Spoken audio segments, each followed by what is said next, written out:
தாழ்மை உள்ளவனிடம் தங்கிடுதே கிருபை. தாழ்மை உள்ளவனிடம் தங்கிடுதே கிருபை. வாழ்நாளெல்லாம் அது போதுமே, சுகமுடன் தம்பலமுடன். வாழ்நாளெல்லாம் அது போதுமே, சுகமுடன் தம்பலமுடன்.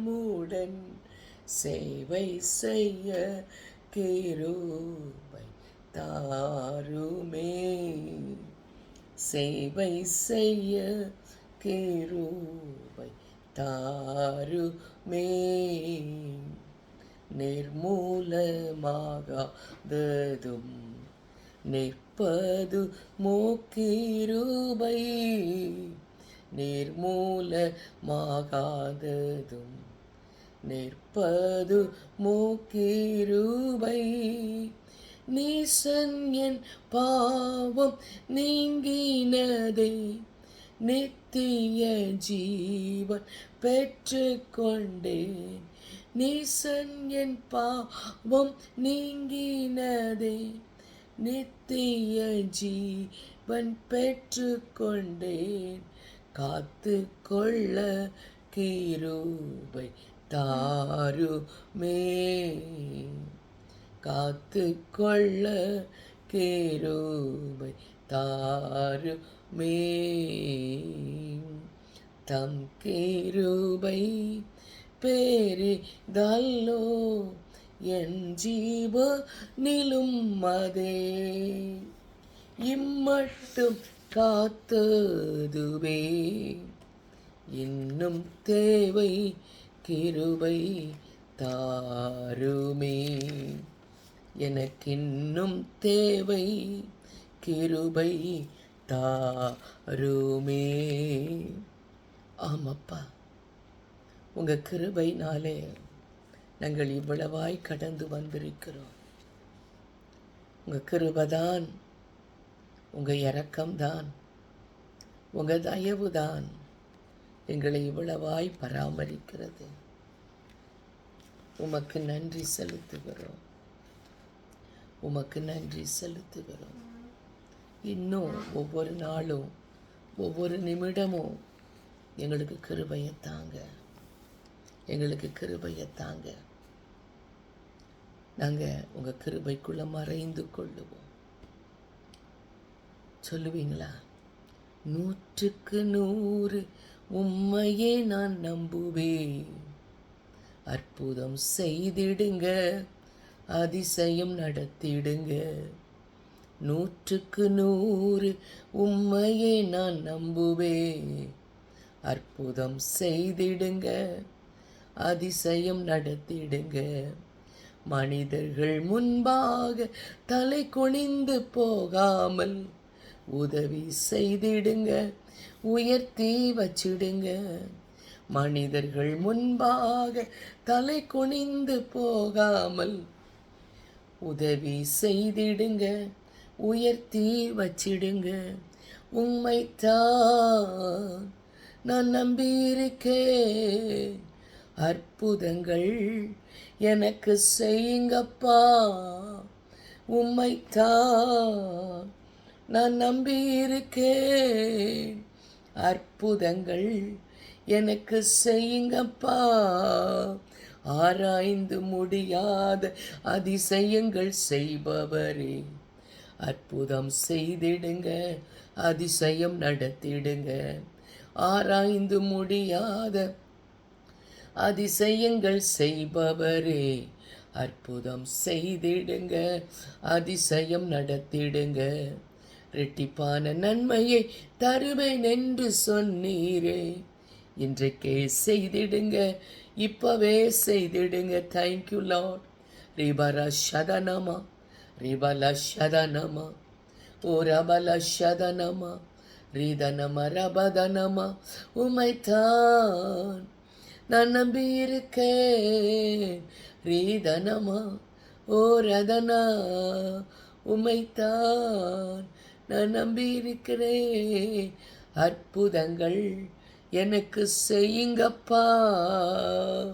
ரூபலா சதனமா, உம்மை அல்லாமல் யார் என்னை உயர்த்தக்கூடும்? அற்புதம் செய்திடுங்க, அதிசயம் நடத்திடுங்க. சொல்லுவோம், உம்மை அல்லாமல் யார் என்னை உயர்த்தக்கூடும்? அற்புதம் செய்திடுங்க, அதிசயம் நடத்திடுங்க. ஐஸ்வர்யமும் கனமும் உம்மாலே தான் வருகிறது. ஆளுகை செய்யுங்கப்பா, மேன்மைப்படுத்துங்கப்பா. ஐஸ்வர்யம் கனமும் உம்மாலே தான் வருகிறது. ஆளுகை செய்யுங்கப்பா, மேன்மைப்படுத்துங்கப்பா. Thank you Lord. மிராதா ரீதனா ரோதனா ரபிதனமோ நன்றி. எஸ்மலஹெஷதன் மனோ அதின் மனோ கல்மர ஷதனமா அபிதன் மனோஷிதனமா. அந்நிய பாஷையினால தேவனோடு கூட உறவு கொள்ளுவோம். ரீமா பாபா ஷதுனமா அதினம லகுர ஷதனமா ஓ ரிகதனமா. எல்லாரும் அந்நிய பாஷையினாலே தேவனோடு கூட உறவு கொள்ளுவோம். ரிகரதிர ஷிதனம ரிபலவா ஓ ரபலகதுன் மனகல் மரோஷதனமா. ஆண்டட்ட சொல்லுங்க, ரீபா பாபா கபாதிராபா ஷதன் மனகதனா. எஸ்ஐயா ருபலக ஷதனமா. எஸ்ஐயா ஆசீர்வதிங்க ஐயா. ரிபலகபா ஷதனமா, எங்களை நடத்துங்கப்பா. ரூபகபா ஷதனமா, எங்களோடு கூட இருங்கப்பா. ரீபதன கதனமலவா, எஸ்ஸப்பா எங்களோடு கூட இருங்கப்பா. ரூபல ஷதனமா, இந்த நாள் ஆசீர்வதிக்கப்பட்ட நாளாய் இருக்கட்டும் ஆண்டவரே. அதினமல புதனமலி ஷதனமலபா, என் குடும்பத்தை உங்க கரத்துல ஒப்பு கொடுக்கிற ஆண்டவரே. என் தகப்பனே ருபலபா ஷதனம ரபுதனமா ஆண்டவரே. ரிகதனமா ஷகுதனமா ரிகபதுரா ஷிபதனமா அதினமலக துனமா ஷதனமா. கொஞ்ச நேரம் கர்த்தரோடு கூட நம்முடைய குடும்பத்தை ஒப்படைங்க. உங்கள் கணவன் மனைவி பிள்ளைகள் எல்லாரையும் என் தேவன் ஓரதன் மலிபல் விஷதன் மனு தனமா அதுரபல கதின் மனிஷதனமலா. ஆண்டவரே உமது கிருபை, ஆண்டவரே உமது கிருபை, ஆண்டவரே உமது கிருபை. ரீபாபா காபா ஷதரபா. இயேசுவே உமது கிருபை எல்லாருக்குள்ளும் இந்த காலைவேளையிலே ஒரு கிருபை இறங்குவதாக, இயேசுவின் நாமத்தில் இறங்குவதாக. ரீபாபா காபா ஷதனமா. ஆண்டவர் உங்களை ரிபை ஷதனமா, சத்ருவின் வல்லமைகள் விலகுவதாக, போராடுகிற அசுத்த ஆவிகள் விலகுவதாக, தடை பண்ணுகிற ஆவிகள் விலகுவதாக. இயேசு ராஜாவின் மகிமையான பிரசன்னம் நம்மீது வருவதாக. இயேசுவின் வல்லமை நம்மளை ஆண்டு கொள்வதாக. ரூபா பாபா பாபா. அவர் வருவார். நம்மளை சந்திக்கிற ஒரு நாள் வரும். அதற்குள்ளாக நம்மளை ஆயத்தம் பண்ணுவோம். நம்ம அவருக்குள்ளாய் களி கூறுவோம். தினமும் காலையிலே ரதுன் மணி கலவா அவர் நாமத்தை சொல்லி துதியுங்கள். எஸ்மரா ஷிதனா, இயேசுவே ருமகா ஷிதனா, என் தகப்பனே ருபலா ஷிதனமா அபிதன ஹிதனமா. என் ராஜாவே, மகிமைக்கு பாத்திரரே, வணங்கத்தக்கவரே, அதிசயங்களை செய்கிறவரே. ரிபா பாபா கபா ஷதரபா ரிகதனமா ரபா தனமா. நம்முடைய நாட்களை ஜாக்கிரதையாய் கடத்துவோம். எக்கால சத்தம் வானில் தோனித்திடவே நம் இயேசு மாறா ஜனை வந்திடுவார். எக்கால சத்தம் வானில் தோனித்திடவே நம் இயேசு மாறா ஜனை வந்திடுவார். அந்த நாள் மிக சமீபமே, சுத்தர்கள் யாவரும் சேர்ந்திடவே.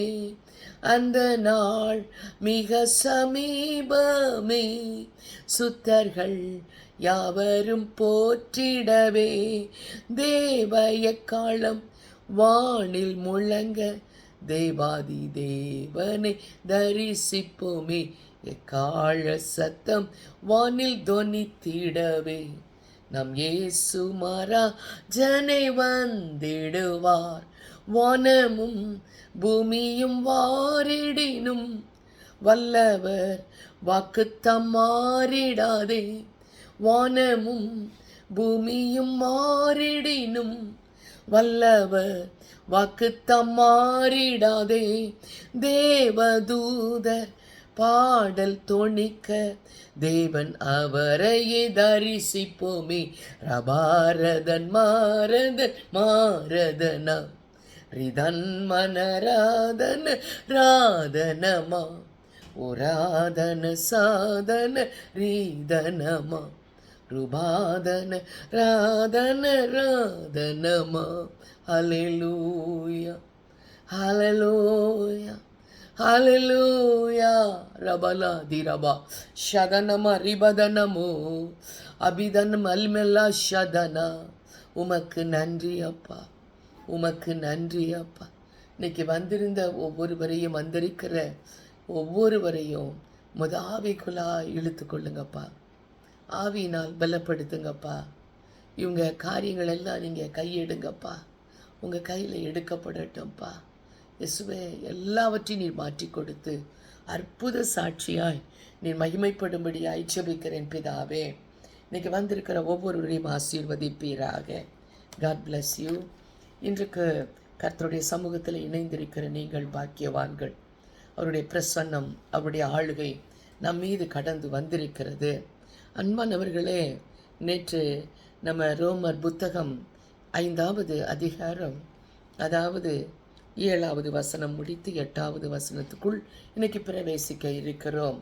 அதாவது 8வது வசனம் சொல்லுகிறது, நாம் பாவிகளாய் இருக்கையில் கிறிஸ்து நமக்காக மரித்தாராம். பாவிகளாய் இருக்கையில் ஆண்டவர் நமக்காக மரித்தாராம். தேவன் நம் மீது வைத்த தமது அன்பை விளங்க பண்ணுகிறார். அவர் ஏன் மரித்தார்?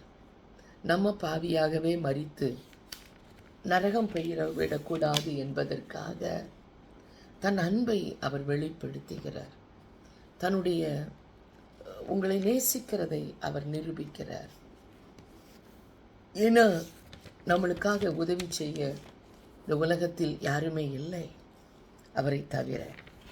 அவர்தான் நமக்கு எல்லாமும் எல்லாமுமா இருக்கிறார். ஆகவே ஆண்டவர் செய்த இந்த தியாகத்திற்காக நம் எண்ணத்தை செலுத்துவோம்.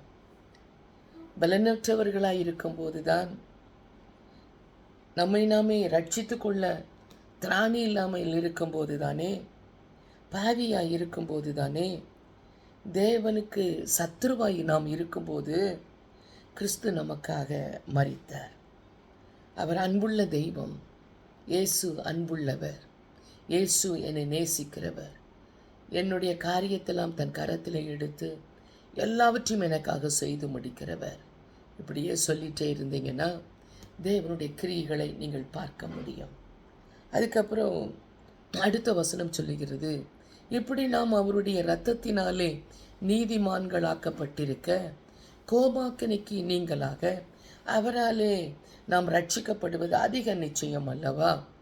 அவர் நம்மளை நமக்காக, நம் பாவத்துக்காக மரித்து நம்மளை விடுதலையாக்குனது மட்டுமல்லாமல் அவருடைய இரத்தத்தினாலே நீதிமானாக்கப்பட்டிருக்கிறோம். அவர் இரத்தத்தினாலே ஒரு நாள் நம்ம அவருக்கு சத்துருவாக இருந்தோம், துன்மார்க்கராக இருந்தோம், மரணத்துக்கு ஒப்புவிக்கப்படத்தக்கவர்களாக இருந்தோம், எத்தனையோ பாவங்கள் இருந்தது. ஆனால் காலப்போக்கிலே நம்ம எப்படி நம்மளை மாற்றிவிட்டார் என்றால், அவரோடு ஒப்புரவாக வேண்டும் என்கிற ஒரு நிலைமைக்கு கொண்டு வந்து நம்முடைய தேவையை, அந்த ஒப்புரவாகிறது ரொம்ப முக்கியங்கிறத நம்ம உணராமல் இருந்தோம். அந்த நிலையை அந்த ஒப்புரவாகணுங்கிற நிலைமையில் தெரியாததுனால ஒரு சத்துருவாக தான் இருந்தோம். ஆண்டவரை யாருக்குமே பிடிக்கலை, இயேசு கிறிஸ்துவை யாருக்குமே பிடிக்கலை. நம்முடைய போக்கு நம்முடைய வாழ்க்கைக்குள்ள அவரை வரவிடாமல் தான் வச்சுருந்தோம். அதாவது உள்ள இடம் பெற முடியாததான் வச்சுருந்தோம். அதாவது கிருபையை வெளிக்காட்டும்படி வாழ்க்கையில் அவர் குறுக்கிட்டார்.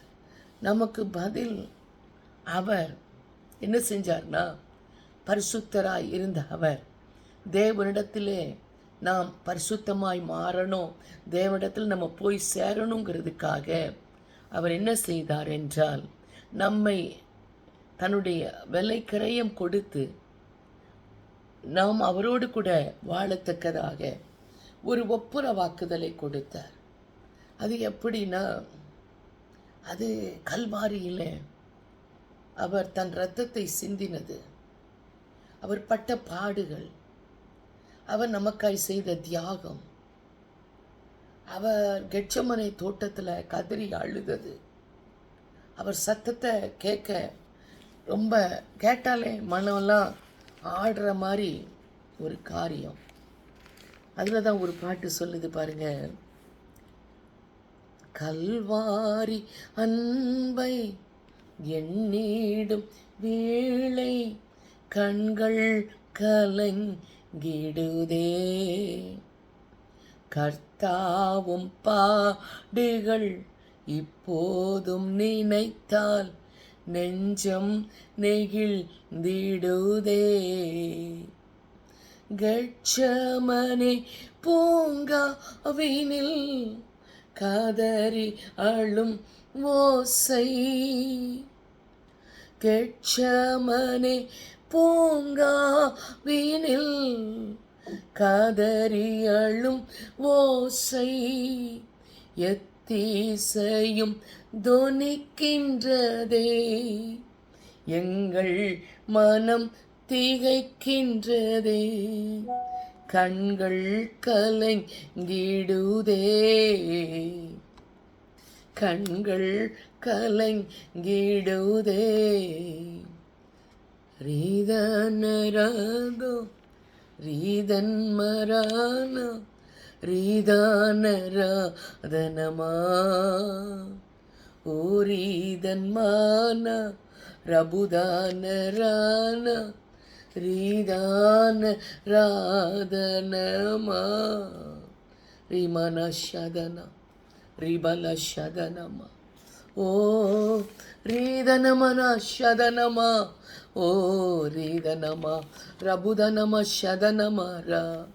உமக்கு நன்றி ராஜா, எங்களை நினைத்தருளினீரே, எங்களை நேசிக்கிறீரே, நாங்கள் வாழ வேண்டும் என்று விரும்புகிறீரே, உமது இரத்தத்தை ஊற்றி ஊற்றி எங்கள் ஒவ்வொரு பாவங்களையும் கழுவி ஓலி மரோ ஷலரா எங்களை பாவியற்ற பிள்ளைகளாய் மாற்றினதற்காய் நன்றி அப்பா.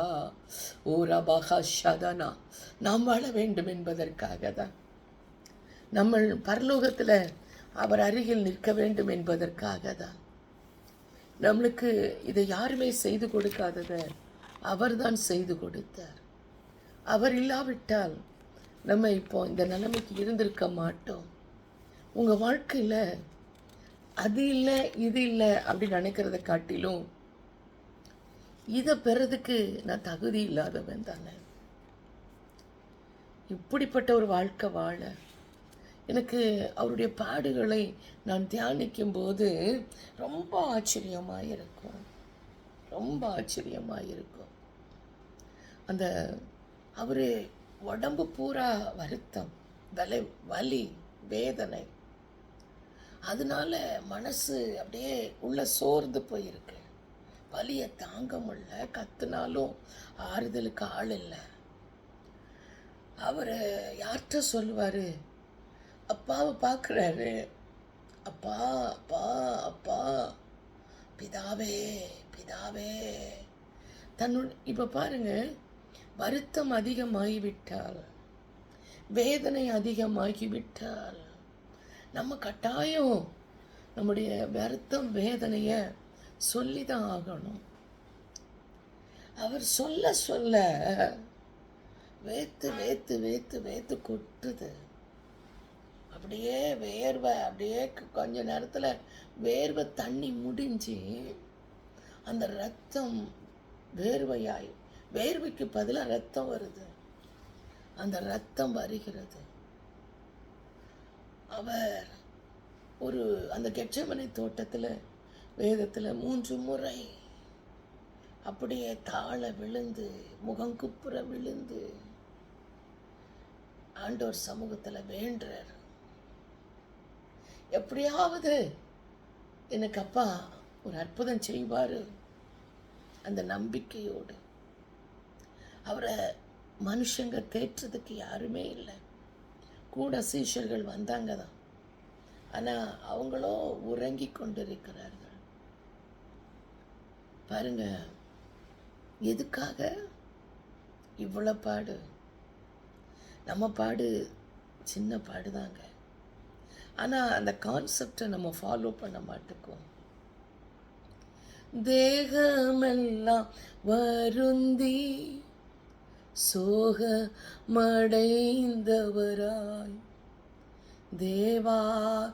தேவன் இயேசு சூதன் படும் பாடுகள் எனக்காகவே பாரி கெட்சமனே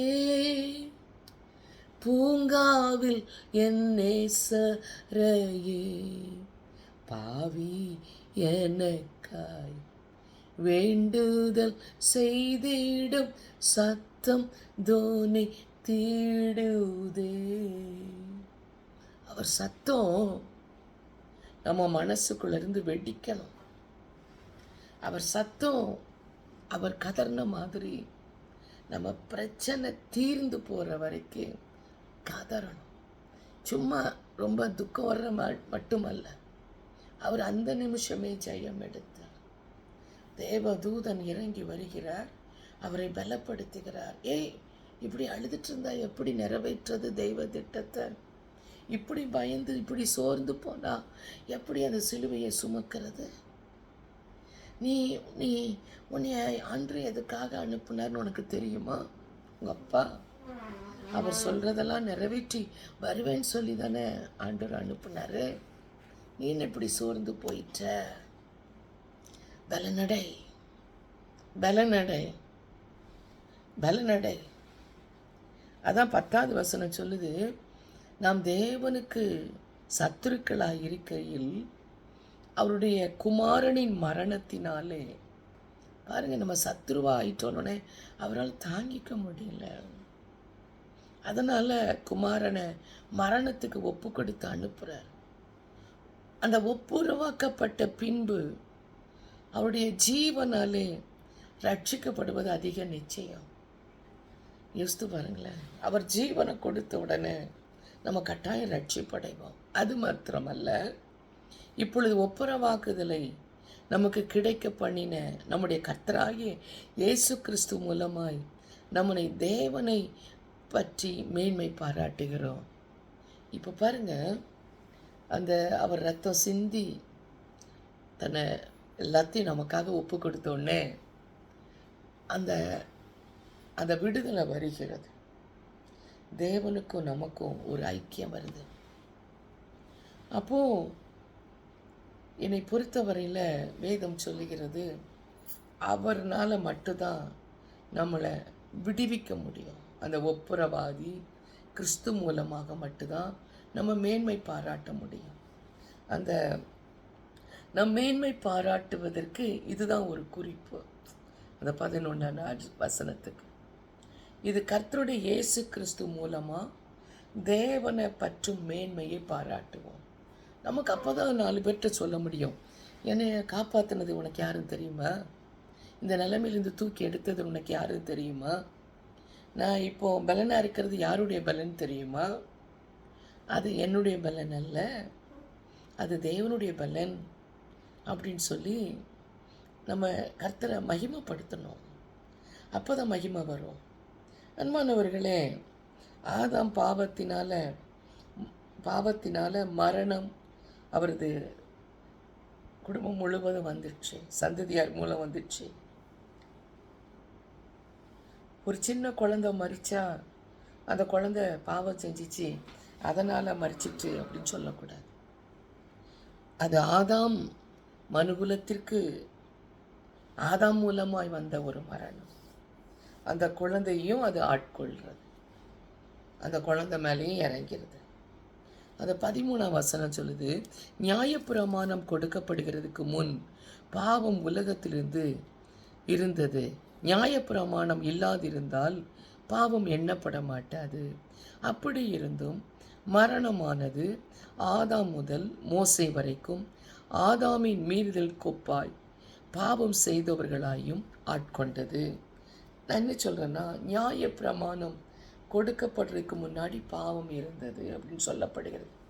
பாவம் இருந்தாலும் அங்கிருந்து இந்த மனசாட்சி, நீதி, நியாயம், நல்நடத்தை, இதன்படி தான் பாவம் வரையறுக்கப்பட்டது. எது பாவம்னு எப்படி வரையறுக்கப்பட்டது? நம்மளுடைய மனசாட்சி, நீதி, நியாயம், தன்னடக்கம், அதை பற்றி பார்த்து தான் நியாயம் தீர்க்கப்பட்டது. அன்பானவர்களே, அப்போது ஆண்டவர் இன்றைக்கு நம்மளை நியாயம் தீர்க்கும் நாள் வரும். ஆதாமுக்கு பின் ஆண்டவராகிய இயேசு கிறிஸ்து அந்த பாவத்தை எல்லாம் நமக்கு மன்னிக்கும்படியாய் அவர் இரட்சகராய் வந்தார். அவர் 2ஆம் ஆதாமாய் வந்தார். 15வது வசனம், ஆனாலும் மீறுதலின் பலன் கிருபை வரத்தின் பலனுக்கு ஒப்பானதல்ல. எப்படி எனில், ஒருவனுடைய மீறுதலாலே அநேகர் மரிக்க தேவனுடைய கிருபையும் இயேசு கிறிஸ்து என்னும் ஒரே மனுஷனுடைய கிருபையினாலே வரும் ஈவும் அநேகர் மேல் அதிகமாய் பெருகிற்று. அதாவது கிருபையினால் வருகிற மேன்மை அப்படின்னு சொல்லலாம். கிருபையினால் வருகிற மேன்மை அநேகர் மேல் அதிகமாய் பெருகிற்று. அப்புறம் அநேகர் குற்றங்களை நீக்கி நீதி விளங்கும் தீர்ப்புக்கு ஏதுவாயிருக்கிறது. ஜீவனை அளிக்கிறது, ஆளுகை அளிக்கிறது. அதுக்கப்புறம் எல்லா மனுஷருக்கும் ஜீவனை அளிக்கும் நீதிக்கும் ஏதுவான ஒரு தீர்ப்பை கொடுக்குது. அப்போது அநேகர் நீதிமான ஆக்கப்படுவதற்கு இந்த வசனத்தின் மூலமாய் ஒரு கிருபையை கர்த்தர் கொடுக்கிறார். கிருபையை கொடுக்கிறார். ஒருவனுடைய மீறுதலை அவர் மன்னிக்கிறார். அவர் இறங்குகிறார் மீண்டும் மீண்டுமாய். சரி, பாவம், இந்த தடவை விட்டுடலாம், தெரியாமல் ஏதோ பண்ணிட்டாங்க, கொஞ்சம் சான்ஸ் கொடுக்கலாம் அப்படின்னு சொல்லி ஆண்டவர் என்ன செய்தார்னா, கிருபையாக நம் மீது இரக்கம் காண்பிக்கிறார். இன்றைக்கு அன்பின் தெய்வச்சனமே, நான் என்ன சொல்கிறேன்னா, நீ ஒருவேளை ஆவிக்குரிய வாழ்க்கையில் நீ மரணம் அடைஞ்சிருக்கியா, அல்லட்ட சரீர பிரகாரமான மரணம் அடைஞ்சிருக்கிறியா? அப்போது மரணம் 2 விதத்தில் வருது. சில பேருடைய வாழ்க்கை, ஆவிக்குரிய வாழ்க்கை 0வாயிருது. அவங்க தெய்வ பயமும் இருக்காது, எதுவுமே இருக்காது, ரட்சிக்கப்பட்ட அனுபவமே இருக்காது. அவங்க ஆண்டவரையே தேட மாட்டாங்க. அப்போது அந்த ரட்சிக்கப்பட்ட அனுபவம் எப்படி இல்லைன்னு சொல்கிறீங்க அப்படின்னு கேட்டிங்கன்னா, அவங்க வாழ்கிற வாழ்க்கையில் தெரியும். அவங்களுக்கு இயல்பாகவே அவங்க செய்கிற செயலே பாவமாக தான் இருக்கும். எல்லாம் கர்த்தருக்கு பிரியம் இல்லாததாக இருக்கும். அப்போது அவங்க ஒருவேளை அவங்க அப்பா செஞ்சுருந்தா பிள்ளையை தொடரும். இப்போது அந்த ஆதாம் செய்த பாவத்திலேருந்து நம்ம வெளியே வரணும். அதான் பாவத்தின் சம்பளம் மரணம் என்று வேதம் சொல்லுகிறது. சரீரத்தில் உண்டாயிருக்கும் மரணம் நித்தியமாக தேவனை விட்டு பிரிச்சிடும் நம்மளை. இந்த சரீரம் தப்பு செஞ்சிச்சுன்னா, இந்த மைண்டு தப்பு செஞ்சிச்சுன்னா, அப்படியே உங்களை ஆண்டவர்கிட்டருந்து அப்படியே செப்பரேட் பண்ணிடும். அப்போது யாருமே உங்களை பார்த்தா யாருக்குமே பிடிக்காது. அதை எப்படியாவது உங்களுக்கு பனிஷ்மெண்ட் கொடுக்கணும்னு பார்ப்பாங்க. அதுக்கு பனிஷ்மெண்ட் கிடைக்கும். பாவிகளுக்கு பதிலாக அந்த மரணத்தை ஏற்றுக்கொள்ளும் போது ஒரு விலையேற பெற்ற தெய்வகுமாரன் அந்த பாவிகளை ரட்சிப்பதற்காக அந்த மரணத்தை ஏற்றுக்கொள்கிறார். அவர் மீது விசுவாசம் வைக்கிறவங்கெல்லாம் பாவத்திலேருந்து வெளியே வருவாங்க. அவரை நம்பி விசுவாசிக்கிறவங்க, தான் வாழ்க்கையை கொடுக்குறவங்களாம் அந்த பாவ பிடியிலிருந்து வெளியே வந்துடுவாங்க. அந்த தண்டனையிலிருந்து வந்துடுவாங்க. இலவசமாக ஒரு ரட்சிப்பு அவங்களுக்கு கொடுக்கப்படும். அன்பானவர்களே, இந்த காரணத்தினாலே தான் ஒரு மனுஷனுக்கு தீர்ப்பு கொடுக்கப்படுகிறது. அப்போது நம்ம பாவம் சுமத்தப்படாத ஒரு மனுஷனாக நம்ம வாழணும். ரட்சிக்கப்பட்ட தேவனையே நம்பி வாழணும். நமக்கு ரட்சிப்பு கொடுத்தாரே, அதன்படி தான் நம்ம வாழணும். ஒரு காலம் நற்றி செல்வதையோ மரித்த இயேசுவை, உயிரோடு எழுந்த இயேசுவை விசுவாசிக்காமல் இருப்பதோ அது உங்களை நியாயத்தீர்ப்பில் கொண்டு போய் விட்டுரும். எப்பவுமே உன் கதவு சடிதியாக திறக்கப்படணுமா, உனக்கு ஒரு அற்புதம் நடக்கணுமா, உனக்கு ஒரு தீர்ப்பு வரணுமா, தேவன் என்ன சட்ட ஒழுங்கு வச்சிருக்கிறாரோ அந்த சட்ட ஒழுங்கின்படி நம்ம நடக்கணும். அப்படி ஒழுங்கின்படி நடந்துட்டோம் அப்படின்னா நிச்சயமாக நான் சொல்கிறேன், உன் பாவம் மீறுதலாக எண்ணப்படாது, மரணம் ஒளிந்து போகும், எல்லாவற்றிலும் ஒரு விடுதலை வரும். முன் அடையாளமாக என் ஆண்டவராகிய இயேசு கிறிஸ்து உனக்கு முன்பாக பிரசன்னமாவார். ஆவியானவர் கரத்திலே நம்மளை ஒப்பு கொடுப்போம். வல்ல ஜீவ வாக்குத்தத்தங்கள் வரைந்தனக்காய் ஈந்ததாலே ஸ்தோத்திரம். வல்ல ஜீவ வாக்குத்தத்தங்கள் வரைந்தனக்காய் ஈந்ததாலே ஸ்தோத்திரம். ஆபத்திலே அரும் துணையே, பாதைக்கு நல்ல தீபமிதே, என்னை மறவா இயேசுநாதா, உந்தன் தயவா என்னை நடத்தும். உன்னை தொடுவோன் என் கண்மணியை தொடுவதாக உரைத்ததாலே ஸ்தோத்திரம். அக்கினியின் மதிலாக அன்பரை என்னை காத்திடுமே, என்னை மறவா இயேசுநாதா, உந்தன் தயவால் என்னை நடத்தும். ரிமலக சதனமு ரிமரக சதனம அபிதன ஹெசபோதனம ரமுரக சதனம ரிகரபா சதரபா அபிதனமலை சதுன்மனக அதுரபல சதுன்மனையா ஆரபலகதனமா. எங்களை உமது கரத்திலே அர்ப்பணிக்கிறோம், உங்கள் ஆளுகைக்கு ஒப்பு கொடுக்கிறோம், பரிசுத்த பிரசனத்திற்கு ஒப்பு கொடுக்கிறோம்.